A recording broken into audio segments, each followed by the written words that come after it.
Olá pessoal, tudo bem com vocês? Vamos começar uma aula hoje focando sobre interpretando a morfologia. Esse preparatório para o Enem é muito importante para a gente trazer à tona alguns conteúdos e desmistificar a ideia de que a gramática não cai no Enem, não é? Durante todo o nosso processo de alfabetização, a gramática ela sempre esteve e vai estar presente. E não falo na alfabetização só no infantil, né? Porque a gente pensa às vezes, eu sou alfabetizado. Mas nós falamos nas aulas passadas sobre os analfabetos funcionais, né? E é importante que você tenha em mente que o nosso processo de alfabetização ele é constante. A gente sempre tem que estar sendo letrado em alguma área. Hoje em dia existe o letramento tecnológico, né? Então é muito importante que a gente traga a gramática, a noção da gramática para as nossas provas também, tá? Professora Priscila por aqui. Hoje vamos focar em interpretando a morfologia, certo? Dentro da competência de linguagens, códigos e suas tecnologias, tá? Bem, pessoal, vamos lá. Em linguística, a morfologia é o estudo da estrutura e da formação e da classificação das palavras. A peculiaridade da morfologia é estudar as palavras olhando para elas isoladamente, não dentro da participação da frase ou de um período. Quando eu faço uma análise morfológica, quando eu estou trabalhando a morfologia, eu pego cada palavra de uma frase, de uma estrutura de oração ou de período e vou fazer essa análise dessa forma, dessa palavra em particular, tá? Eu não vou pegar um termo, eu vou pegar palavra por palavra, ok? A morfologia está agrupada nas 10 classes de palavras, tá? Que são as classes gramaticais. Quais são? Substantivo é tudo aquilo que nomeia algum ser, algum objeto, nomeia alguma ação, nomeia algum sentimento, eu estou nomeando. O outro é o artigo. O artigo vem sempre antes de um substantivo e esse artigo serve para quê? Serve para que eu possa especificar ou generalizar um substantivo. Por exemplo, se eu falo a professora está te chamando lá fora, subentende-se que você saiba de qual professora eu estou falando. Agora, se eu falo uma professora está te chamando lá fora, qual será? Então, os artigos servem para definir ou para generalizar, né, ou indefinir um substantivo aí. Adjetivo trabalha sempre com características, ok? Nem sempre qualidades. A gente às vezes associa um adjetivo a uma qualidade, mas nem sempre. Se eu falo a sala está suja, sujeira não é uma qualidade, mas é uma característica. Então, adjetivo serve para caracterizar este substantivo. O verbo, ele tem 3 funções primordiais: indicar uma ação, um estado, que são os verbos de ligação, e os fenômenos da natureza, tá? Advérbio vai sempre indicar para a gente uma circunstância. Lembrando que toda palavra terminada em mente é um advérbio, mas existem outros advérbios ou locuções adverbiais, e esses advérbios vão indicar para a gente uma circunstância de modo, de tempo, uma circunstância de lugar, tá? As conjunções, essas conjunções, elas vão unir palavras, orações, frases, períodos, né? E estabelecer uma ligação entre esses termos. O pronome, que vai indicar a pessoa do discurso, eu, tu, ele, nós, vós, eles, e todas as palavras que se referem: me, mim, te, contigo, nosso, nossa, este, aquele, aquela, tá? São os pronomes. A preposição, que é um número de... é uma classe de palavras que tem um número de palavras específicas. São 17 as preposições, né? A, ante, após, até, com, contra, de, desde, em, entre, para, perante, por, sem, sob, sobre e tras. As preposições também vão ajudar a gente a dar uma noção de junção de palavras ou de ideias, tá? Posse, lugar, procedência, origem, enfim. Numeral são palavras que indicam para nós posição ou quantidade. Então, eu falo 11º, 12º, isso quando está escrito em palavra, não em números, é um numeral. Tá? E também tem a ideia de posição, que eu já falei, e a ideia de quantidade, 1, 2, 3, 4, 5. E a ideia também que a gente usa nos coletivos, né? Dezena, centena, milhar, também é numeral. Tá? Interjeição, que expressa sentimento, eu posso falar, ai, poxa vida, que tristeza, né? Ou então eu posso falar, ai, que dor. Então, esse ai, dependendo do contexto, ele vai expressar um sentimento, é uma interjeição, ok? Bem, colocar essas 10 classes de palavras aí, nós temos uma estrutura e a formação de palavras também que nos ajudam nesse contexto morfológico, tá? As palavras, elas são formadas por 2 processos básicos, a derivação e a composição. A diferença entre esses 2 processos é basicamente que o processo de derivação, a gente parte de um único radical, e o de composição eu vou ter mais de 2 radicais. O que é isso, professora? Radical é a raiz da palavra, é como se fosse o DNA. Tá? Quando eu tenho um processo de derivação, eu tenho um radical, e desse radical se derivam outras palavras. Tá? O processo de composição, eu posso ter 2 radicais, e aí eu componho uma outra palavra. Ok? Então, por exemplo, a palavra pedra, o radical é pedra. P-E-D-R-A, ok? Deste radical, eu vou tirar outras palavras. Pedreiro, empedrar, que vem um prefixo e um sufixo. Apedrejamento, tá? Agora, composição não. Composição eu tenho 2 palavras, 2 radicais. Passa, tem um radical paz. Tempo, tem um radical tempo. Quando eu junto passa-tempo, eu tenho palavras compostas por 2 radicais, por isso um processo de composição. Quinta-feira, girassol, couve-flor. Ok?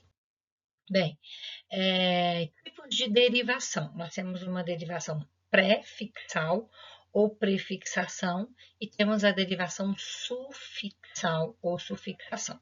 A prefixal, quando você fala de festa de pré-carnaval, é uma que vem antes do carnaval, tá? Então, o prefixal é o acréscimo de um prefixo, ou seja, de uma partícula, de um termo, de um elemento, de um pedacinho antes da palavra principal aí e acaba que altera o seu significado, tá? Então, eu tenho crer, eu tenho descrer, eu tenho ler, reler, capaz, incapaz. Esses prefixos des, re e in, que é colocado antes da palavra principal, vai mudar o significado da palavra. São palavras que são da mesma família, mas que nos ajudam a entender o significado que elas têm a partir do acréscimo desse prefixo. E o sufixo? O sufixo é o que vem depois, né? Tem aí o sucessor, que é o rei, por exemplo, né? Ou técnico, sucessor do time, é o que vem depois do que estava.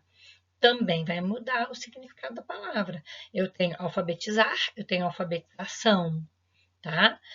No exemplo acima, o sufixo são, ele transforma o substantivo em substantivo o verbo alfabetizar. Isso aí faz muita diferença, tá?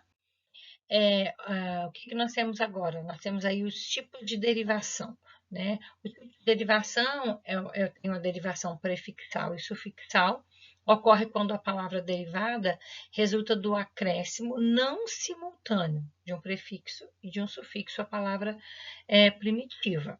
Olha aí, eu tenho a palavra inicial, que é leal, prefixo desleal. Aí eu vou juntar um sufixo, eu tenho deslealdade, ou seja, a palavra primitiva está no meio. Antes dela eu tenho um prefixo e depois dela eu tenho um sufixo. Essa derivação prefixal e sufixal pode acontecer simultânea ou pode acontecer separada. Tem a palavra desleal, beleza, mas tem a palavra deslealdade. Feliz é a palavra principal. Prefixo que vem antes, infeliz. Agora eu tenho infelizmente. Eu acrescentei um prefixo e acrescentei um sufixo, tá? Note que a presença de apenas um desses afixos é suficiente para formar uma nova palavra. Tá? Só que se eu junto os dois, eu formo uma terceira palavra. Leal, uma palavra. Desleal, duas palavras. Deslealdade, né? Terceira palavra. Então, com acréscimo de prefixos, acréscimo de sufixos, eu vou criando novas palavras aí, formando novas palavras, não é nem criar, tá? É formar novas palavras, ok? Por que é importante a gente observar isso? Porque isso traz para nós um aumento do nosso vocabulário, e eu tenho que entender esses processos de derivação aí, para eu poder entender o significado das palavras, tá? A derivação parasintética ou parassíntese ocorre quando eu acrescento ao mesmo tempo o prefixo e o sufixo, tá? Então, por exemplo, pega a palavra triste, o adjetivo triste, o radical é triste. Sempre o radical vai terminar com uma consoante. Tá? A vogal seguinte, ela pode alterar de uma palavra para outra e é chamada de vogal temática. Tá? Então, eu vou formar o verbo entristecer. Eu acrescentei um prefixo em e o ecer, que é um sufixo que vem depois. Tá?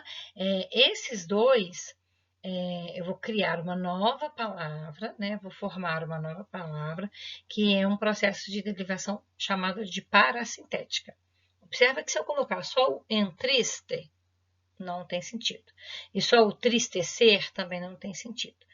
O processo de derivação chamado de parasintético é o processo de derivação em que eu tenho que acrescentar ao mesmo tempo prefixo e sufixo e formar uma nova palavra que tenha um entendimento. Ok? Então, olha lá. Eu tenho a palavra mudo. O radical é mud. Então, eu vou acrescentar o prefixo e o sufixo ecer. Emudecer. A palavra alma. E o prefixo des e o sufixo ado. Desalmado. Tá? Para ser parasintético, gente, eu tenho que acrescentar prefixo e sufixo ao mesmo tempo. A palavra tem que ter um sentido completo, tá? Não adianta eu colocar só um ou outro, ok? Para estabelecer a diferença entre derivação prefixal e sufixal parasintética, basta retirar o prefixo. Se a palavra tiver sentido, aí, se eu acrescentar só o prefixo e a palavra tem sentido, é derivação prefixal. Se eu acrescentar só o sufixo e a palavra tem sentido, é derivação sufixal. Agora, se eu acrescento só o prefixo e a palavra não tem sentido e eu preciso acrescentar o sufixo, aí é uma derivação parasintética, tá? Porque tem que ser simultâneo para ter sentido, ok? Bem, ainda dentro dos tipos de derivação. A derivação regressiva. Regressão, né, dá uma ideia de algo para trás. E derivação imprópria, ou seja, não é algo apropriado ou esperado. Tá? Olha só o significado das palavras que vocês vão entender. A regressiva é quando, em vez de eu acrescentar, como eu faço com prefixos e sufixos, eu tenho que diminuir alguma letra, né, ou alguma parte daquela palavra ali. Então, há uma redução. Ou seja, o verbo comprar, o substantivo compra.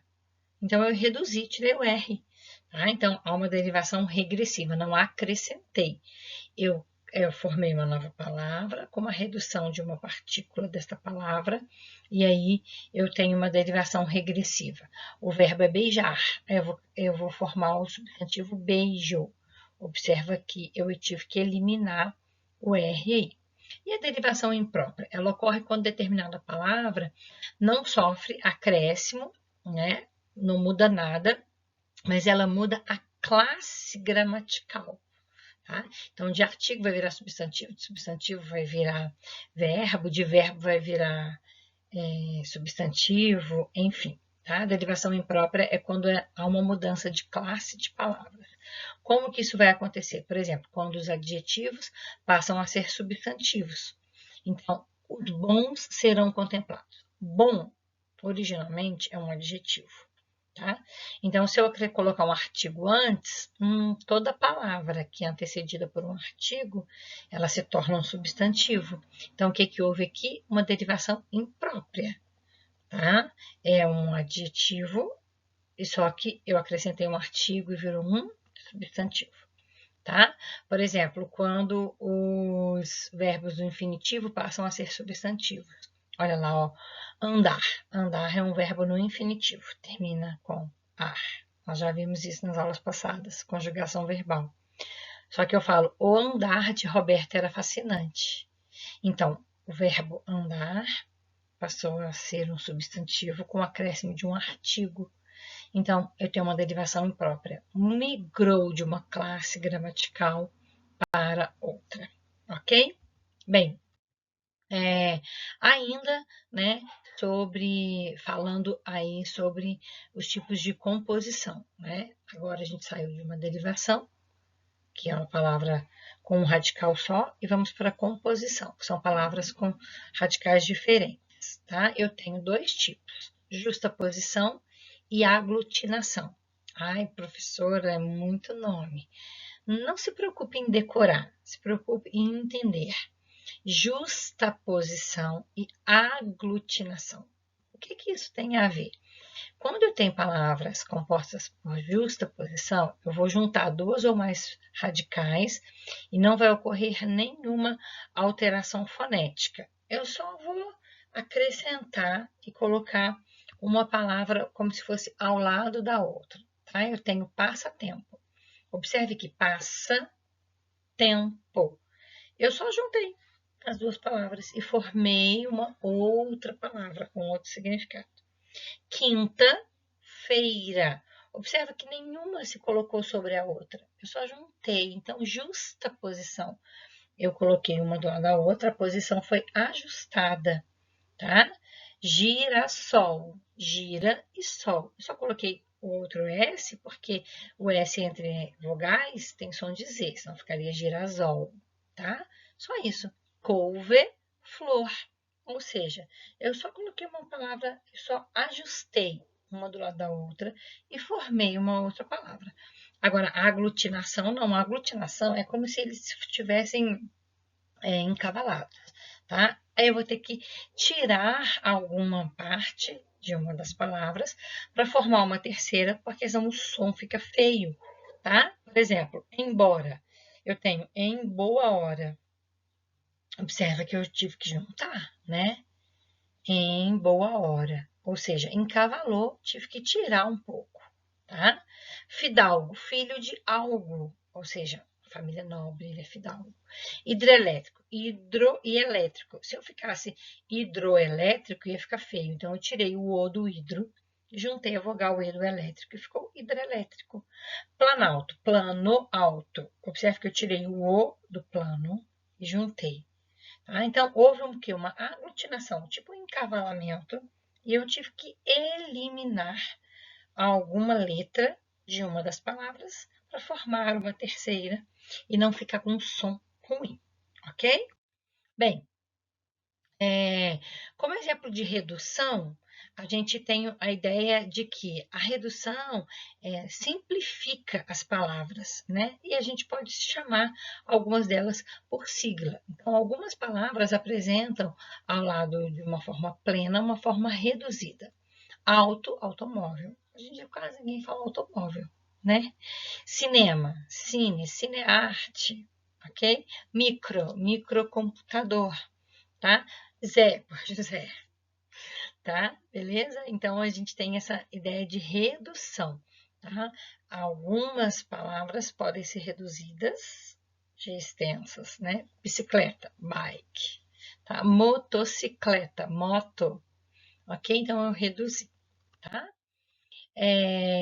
A gente tem o hibridismo, híbrido, tá? O que é o híbrido? É a formação de elementos de línguas diferentes. Tá? Então, hibridismo é uma mistura. Eu tenho, por exemplo, palavras do grego com o latim, automóvel. Então, é um hibridismo. Bicicleta, bi vem do latim, ciclo vem do grego e eta ou eta vem do francês. tá? Então, ai, professora, mas eu preciso saber isso. Você está conhecendo o processo de formação de palavras, tá? Não precisa decorar, mas você está tendo a oportunidade de aprender, né? Como que tem muita gente que fala assim, ah, mas quem inventou a palavra tal? Né? Ela é o resultado de falares, de línguas, né, de culturas, e isso é trazido para nós aqui na língua portuguesa. Burocracia, buro vem do francês e cracia vem do grego, meritocracia. Tá? Então, esse cracia aí, ele vai significar praticamente a mesma coisa em outras palavras que têm esse processo de formação. Monocultura, mono vem do grego e cultura vem do latim. Psicomotor, psico vem do grego e motor vem do latim.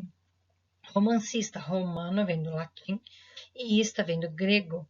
Nossa língua portuguesa ela é muito influenciada pelo grego, pelo latim, posteriormente pelo francês, depois pelas línguas africanas, né? Então tem muito legal a gente estudar isso. Não sei quem aqui que está me assistindo hoje que já foi ao Museu da Língua Portuguesa em São Paulo. Muito legal. Tá? Você vê o processo de formação das palavras e toda essa influência de outras línguas. Bem interessante. Ok? Sociologia, latim, logia, grego. Ok? Bem, temos a onomatopeia, que também é um processo de formação de palavras voltado para figuras de linguagem. Tá? Já vimos algumas figuras algumas aulas atrás. Hoje nós vamos ver a onomatopeia, que é uma figura de linguagem e também nos traz um processo de formação de palavras. O que é isso? Eu pego aquele ruído e transformo aquele ruído em uma palavra. Tá? Um exemplo clássico, por exemplo, é o barulho que o cachorro faz, né? Quando ele late, aquele au, e eu transformo isso em palavra, é uma onomatopeia. Aquele zum, zum, zum é uma onomatopeia. Eu transformei o ruído, aquele zzz, em uma palavra. Zzz, é uma onomatopeia. Tá? As onomatopeias são vocábulos que reproduzem aproximadamente os sons e as vozes de alguns seres. Tá? Então, eu tenho o miau, o zum, zum, eu tenho piar ou tinir, tá? Eu tenho urrar, urro, aquele né? Aquele barulho. Eu tenho chocalhar, tá? Eu tenho farfulhar, de farfulhas, né? De barulhos. Enfim, todo ruído, todo barulho que eu transformo em palavra é uma onomatopeia, tá? Eu tenho um cocoricar e por aí vai, ok? Bem, por que é importante a gente estudar isso? Porque quando a gente aprende esse significado dessas palavras, amplia o nosso vocabulário e a gente consegue usar tanto numa interpretação textual quanto na redação também, tá? Raiz e radical das palavras. Raiz é o elemento originário e irredutível que concentra a significação das palavras. Dentro de um ângulo histórico, né, a raiz ela traz o sentido geral desta palavra e todas as palavras da mesma família tem o mesmo radical, são palavras da família etimológica dessas palavras aí.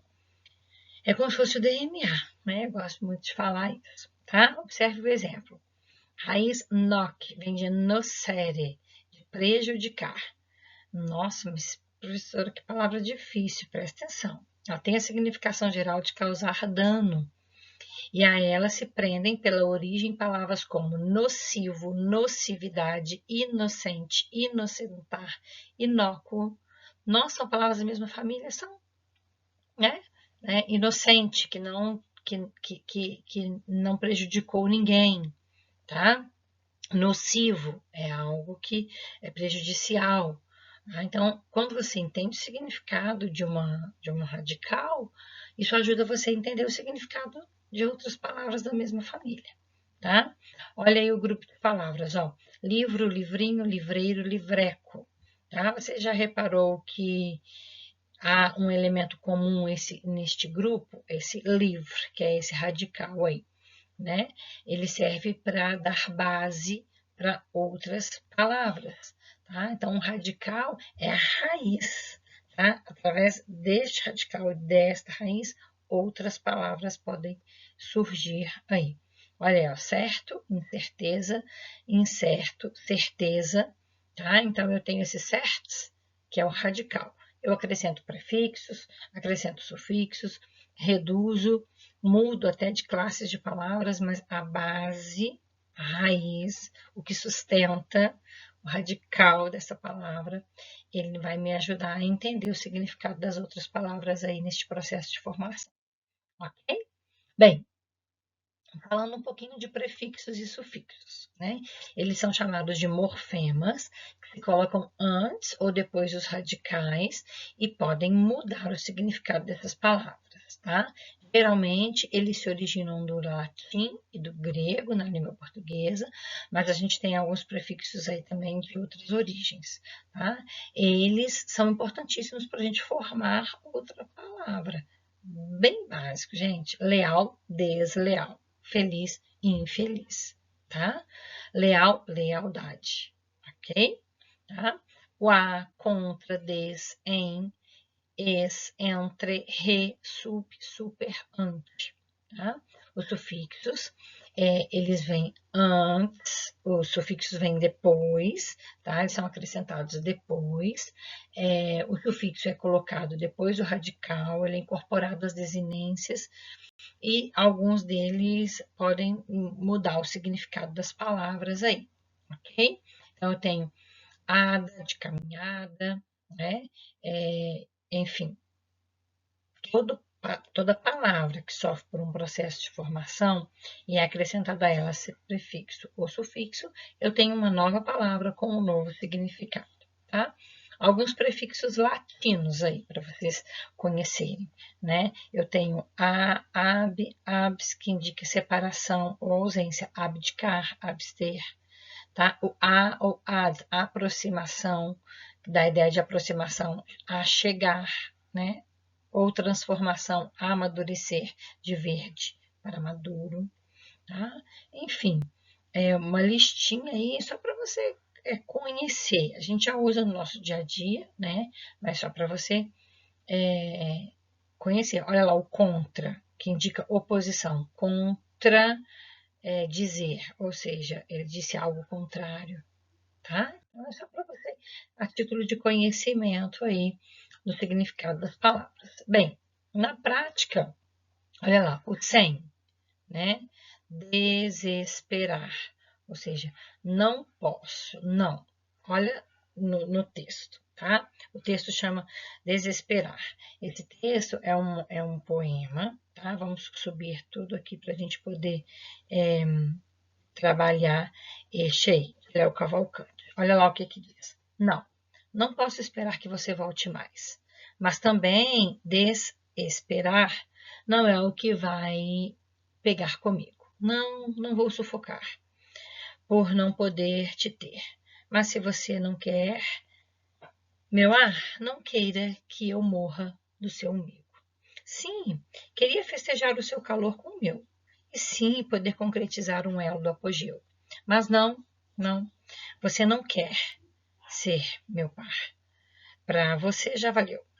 E não, não quero congelar e não amar meu eu. Só me resta confirmar que você não é mais o meu abrigo. Por isso, então, sai da minha vida, eu obrigo. Porque eu não vou esperar, nem desesperar. Separo os meus anseios com os meus, comparo com os olhos de que está além, preparo um jeito de te esquecer. Disparo minhas forças para renascer. Separo, paro, comparo, paro, preparo, paro, disparo. Mas no fundo, a esperança dorme, pronta a qualquer alarme. Se você mudar de ideia, pois nenhum amor assim morre. Talvez você se desarme e estarei pronto para a reestreia. Mas, enquanto insiste em negar, não vou esperar, nem desesperar. Tá? Então, olha que interessante. Observe o título. Quantas possibilidades de leitura? Sem esperar, sem desesperar. Observe que o des é um prefixo, está entre parênteses. Tá? Na quarta estrofe, está marcado ali de negrito, né? O compositor brinca com a formação de palavras, utilizando formas verbais com sonoridades bem semelhantes. Por exemplo, isso dá um efeito pela forma do verbo paro, né? Então ele fala separo, comparo, preparo, disparo. Separo, paro, comparo, paro, preparo, paro, disparo, né? Qual que é o efeito de sentido que ele usa nessa canção aí?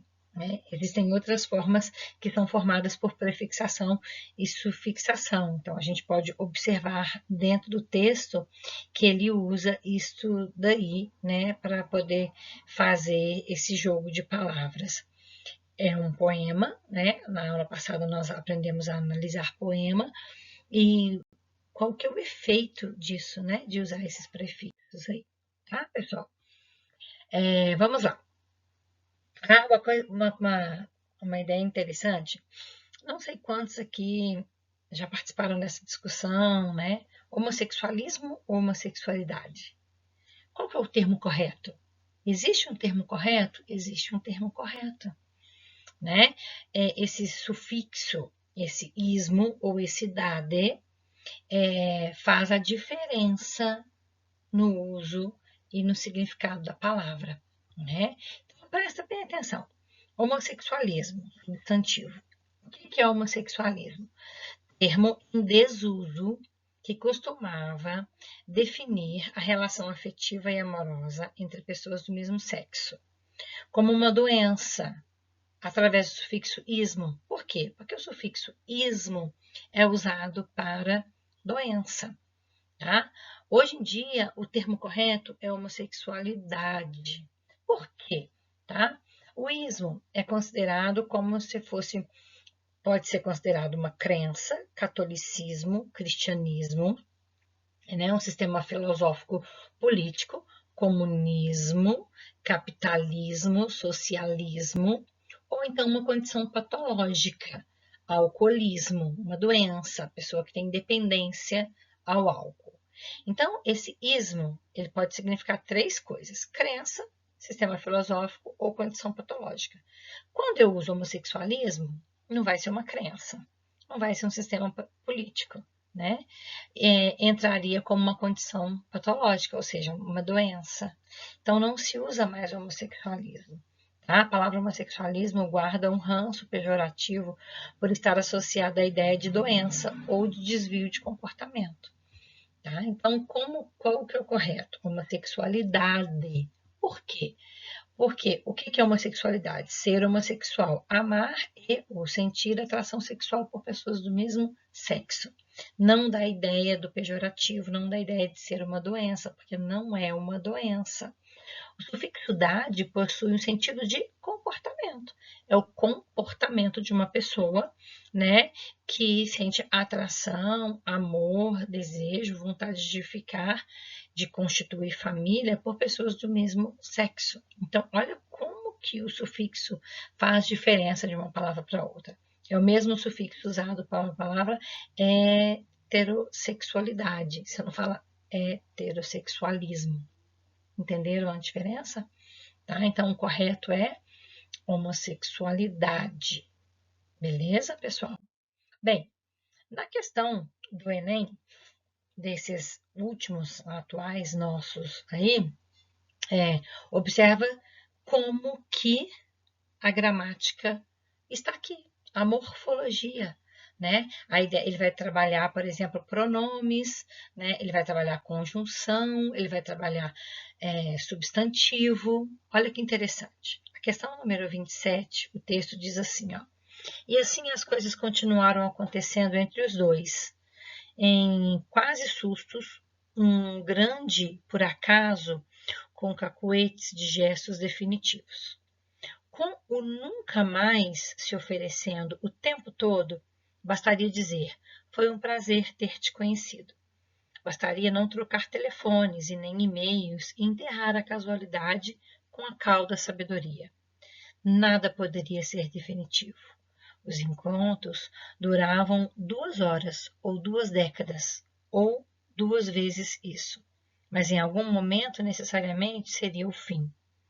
De todos os grandes amores, de todos os pequenos, de todas as juras, das promessas de todos os na alegria e na tristeza, de todos os não amores, os desamores, os casamentos para sempre, os rancores para sempre, de todas as paralelas que só se viabilizam na abstração da geometria, de todas as pequenas paixões e de todas as grandes paixões, de tudo que para na antessala da paixão, de todos os vínculos não experimentados, de todos.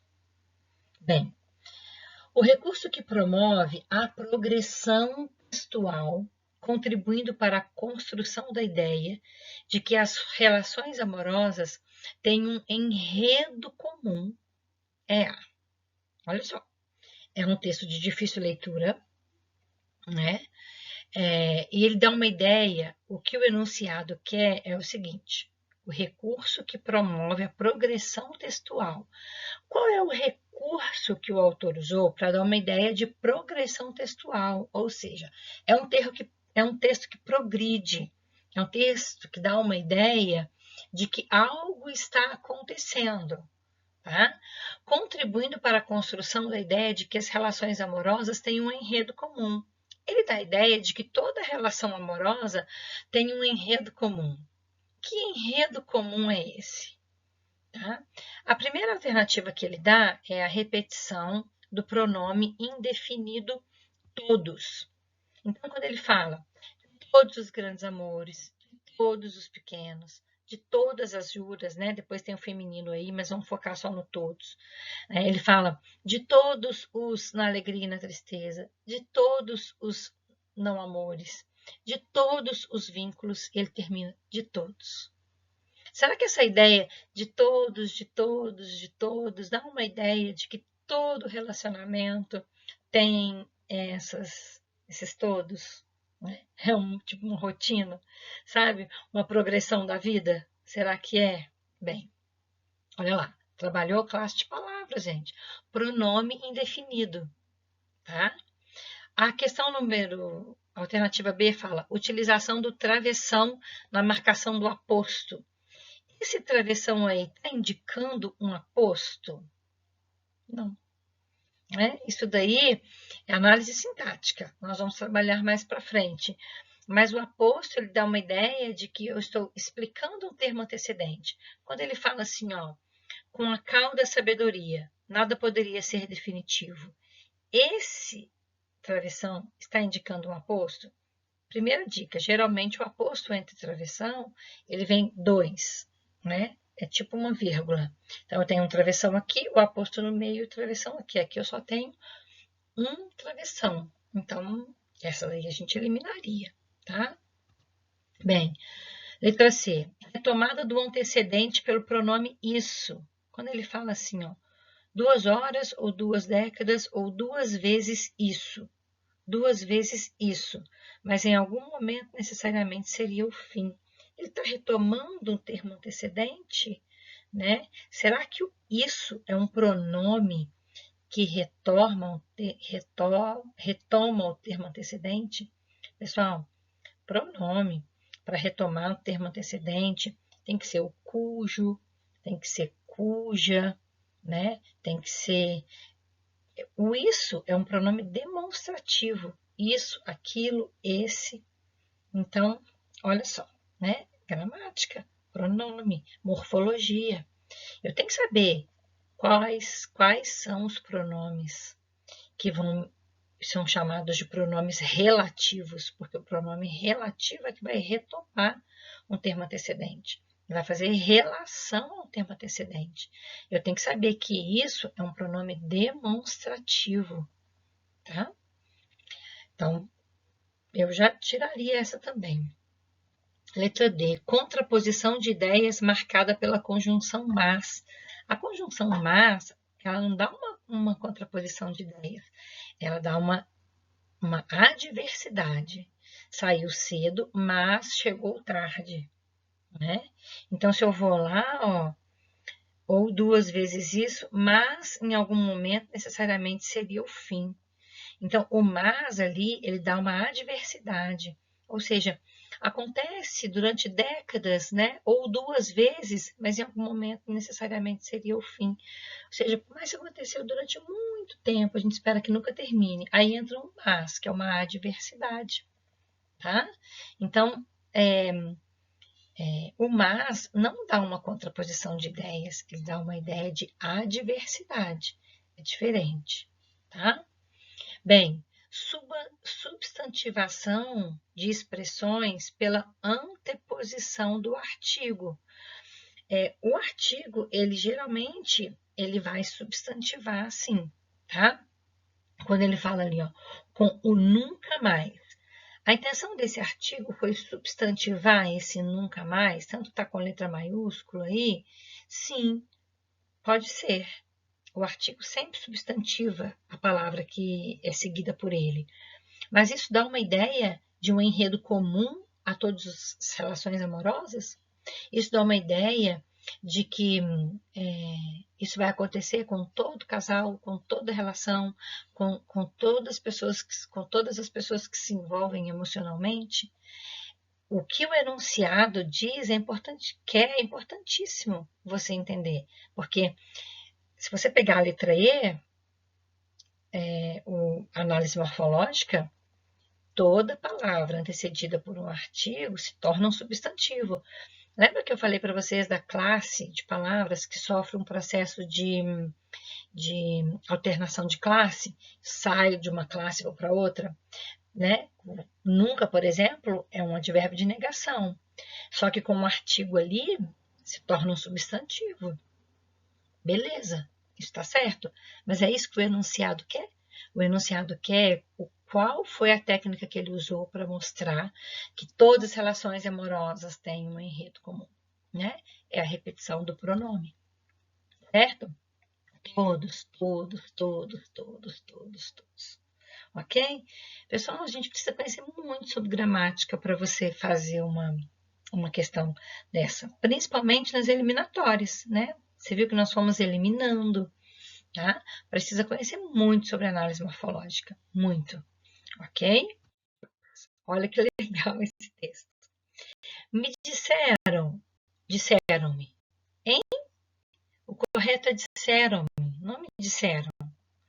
Eu falo como eu quero e te digo mais, ou digo-te. O quê? Digo-te que você, o te e o você não combinam. Lhe digo? Também não. O que você ia dizer?